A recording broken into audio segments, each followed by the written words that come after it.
Boarding के बाद flight की उड़ान में अगर ज्यादा देरी होगी तो यात्रियों को विमान में बैठे बैठे लंबा इंतजार नहीं करना होगा। अब यात्री फ्लाइट से उतर सकते हैं। ये सब हुआ है एविएशन सेफ्टी को देखने वाली संस्था bureau of civil aviation security की जारी गाइडलाइन के बाद। जानने के लिए देखिए स्पेशल रिपोर्ट। देश भर के एयरपोर्ट पर एक तस्वीर अक्सर देखने को मिलती है कि बोर्डिंग के बाद फ्लाइट में यात्रियों को घंटों इंतजार करना पड़ता है। कई बार यात्रियों और एयरलाइंस कंपनियों के स्टाफ में धक्का मुक्की होने के मामले भी सामने आते रहते हैं, लेकिन अब इन मामलों पर रोकथाम के लिए BCAS यानी bureau of civil aviation security ने 30 मार्च को गाइडलाइन जारी की है।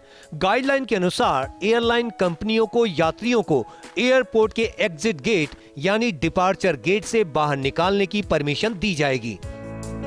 जानिए BCAS के बारे में। BCAS यानी bureau of civil aviation security की स्थापना साल 1978 में हुई थी। नागरिक उड्डयन महानिदेशालय के अधीन BCAS की स्थापना की गई थी। उस समय फ्लाइट में किडनैपिंग और हिंसा की खबरें सामने आती थीं। इन पर लगाम लगाने के लिए BCAS बनाया गया।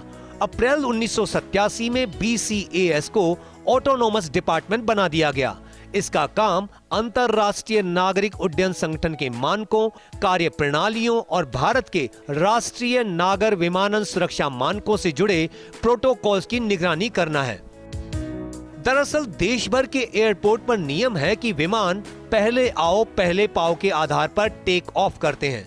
एयरक्राफ्ट टेक ऑफ की लाइन में तभी लग पाते हैं जब यात्रियों को बैठाने के बाद विमान का दरवाजा बंद हो गया हो। अगर कोई भी एयरक्राफ्ट गेट पर वापस लौटता है तो वह कतार से बाहर हो जाएगा। मौसम की खराबी हो या फिर विमान में तकनीकी खराबी हो, ऐसे में विमान समय पर टेक ऑफ नहीं कर पाते तो इनकी कतार 100 तक पहुंच जाती है। इससे यात्रियों को लंबे समय तक यानी कभी कभी 2 से 5 घंटे तक फ्लाइट में ही इंतजार करना पड़ता है। अगर यात्रियों को प्लेन से उतार दिया जाए तो वो अराइवल टर्मिनल से बाहर आएंगे, लेकिन वापस जाने के लिए उन्हें फिर से पूरे सिक्योरिटी चेक से गुजरना होगा। इस प्रक्रिया में काफी समय खर्च होगा। बहरहाल BCAS की नई गाइडलाइन जारी होने के बाद उम्मीद है कि यात्रियों को असुविधा नहीं होगी। हालांकि एयरलाइंस कंपनियों और एयरपोर्ट प्रबंधन के सामने अभी भी असमंजस की स्थिति है। फ्लाइट में कितनी देरी होने के बाद यात्री विमान से उतर सकेंगे, यह स्पष्ट नहीं है। बस इतना बताया गया है कि यात्रियों को फ्लाइट से उतारने का फैसला एयरलाइन और उससे जुड़ी सिक्योरिटी एजेंसी लेंगी। BCAS की ओर से जारी की गई गाइडलाइन के बाद उम्मीद ये की जा रही है कि अब यात्रियों को परेशानी नहीं होगी, लेकिन इन सब के बीच सवाल ये उठता है कि इस गाइडलाइन की पालना कब तक हो पाएगी। कैमरा पर्सन संजय के साथ Ziauddin Khan, first India news, Jaipur.